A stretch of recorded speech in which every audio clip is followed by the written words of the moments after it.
Достар, 15 наурызда референдум. Мына жаңа конституцияның жобасы халық дауыс берсе қабылданады. Егер дауыс бермесе қабылданбауы тиіс. Біріншіден, бұл жаңа конституцияның жобасында мен көріп тұрғаным, билік өзінің позицияларын күшейтіп алып жатыр. Екі президент болады дейді. Ол дегенің тағы да екі еселенген шығын. Оның аппараты, охранниктері, автопаркі, оның ұшып қонуы бар.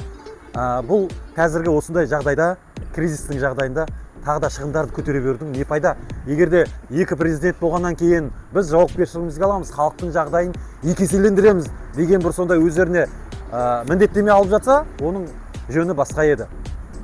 Енді мен айтайын дегенім, депутаттар парламентте, сенатта алып тастады дейді, бірақ сол қосылғыштардың саны сол.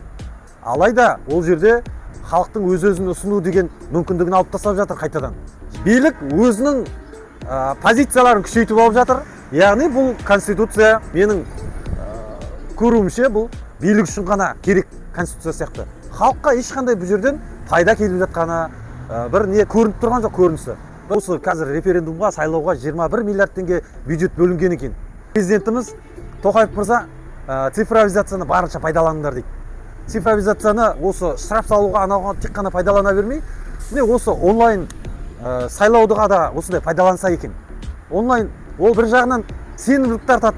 Адамдар бармағандары бар, алыс жерде отырғаны бар, таксимен бармайды, уақытын кетірмейді. Бәрінде ЭЦП бар, егоф мобайл бар, Каспи бар, соменен дауыс бере қояр еді. Және 21 миллиард теңгені үнемдер едік. Оған қоса, екінші менің ұсынысым, мына халықта қазір тентіреп жүрген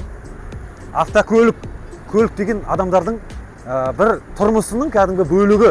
Адам көліксіз я мектепке бара алмайды, я жұмысқа бара алмайды, я өзінің бір тіршілігін жасай алмайды. Сол себепті жаңа конституцияда бұрынғыдан бар біздегі 10 сотық жер телімі берілу, кепілдік беріледі дегендей, соған қоса осы бір көлікті әрбір азаматқа бір көлік 5 жылда бір рет ешқандай алымсыз, өтел алым, первичка, алғашқы тіркеу жарна, кедендік алымдардан жеңілдетілген, ешқандай алымсыз кепілдік берілген, жеңілдетілген автокөлікті тіркеу деген құқық берілсе.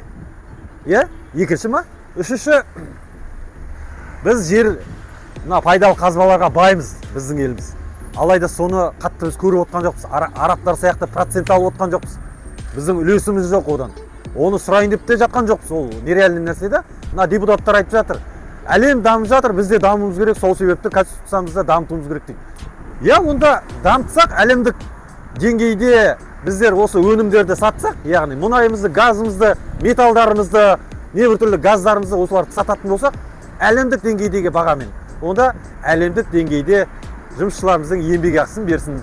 Міне осы үш ұсынысты конституцияның ішінде көретін болсақ, мен түсінер едім, ол кезде халық біздің жүгіріп барып осыған дауыс береді деп ойлаймын да, мен сенемін ше.